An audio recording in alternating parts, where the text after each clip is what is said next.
Welcome back to the channel, where today we re-diving into a story that will make you think twice about your childhood toys. Imagine a dusty, forgotten corner of an old town, a place filled with relics of the past. That's where we find curios and knickknacks. An antique store with a reputation for more than just vintage furniture. Locals whisper about it. Tourists flock to it, not for the dusty armoires or tarnished silver, but for one particular item that sits ominously in a glass case. Her name is Annabelle, but not the one you're thinking of. This Annabelle is a porcelain doll from the late 1800s, with cracked skin, a faded silk dress, and glass eyes that seem to hold a century of secrets. The owner, a grizzled old man named Arthur, bought her at an estate sale, thinking she was just another beautiful piece. He soon learned she was much more. The first strange occurrence was subtle. Arthur would close up shop for the night, placing Annabelle on her designated shelf, facing forward. The next morning, he'd find her head slightly turned, her gaze fixed on the shop's front door, as if waiting for someone. He dismissed it at first. Maybe the shelf was uneven, or vibrations from the street caused it. But then, it happened again and again, each time her head turned a little more. Soon, customers started noticing. They'd be browsing nearby, feeling a prickling sensation on the back of their necks, an unshakable feeling of being watched.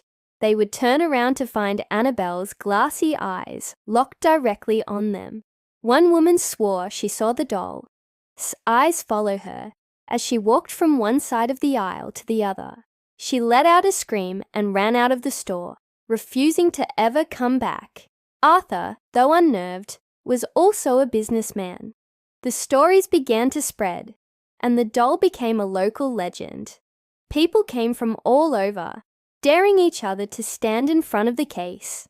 Most would leave laughing nervously, but some left pale and shaken, whispering that they too had seen her move. They claimed her painted-on smile seemed to widen just a fraction when they got too close. The real terror, however, began after closing time. Alone in the dimly lit store, Arthur started hearing things. Faint whispers, like a child humming a nursery rhyme, seemed to echo from the corner where Annabelle sat. He'd searched the entire shop, finding nothing.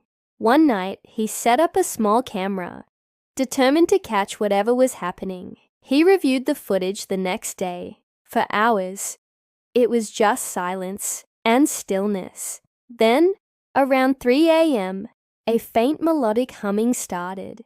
The camera, which had been perfectly still, suddenly shuddered. And then, it happened.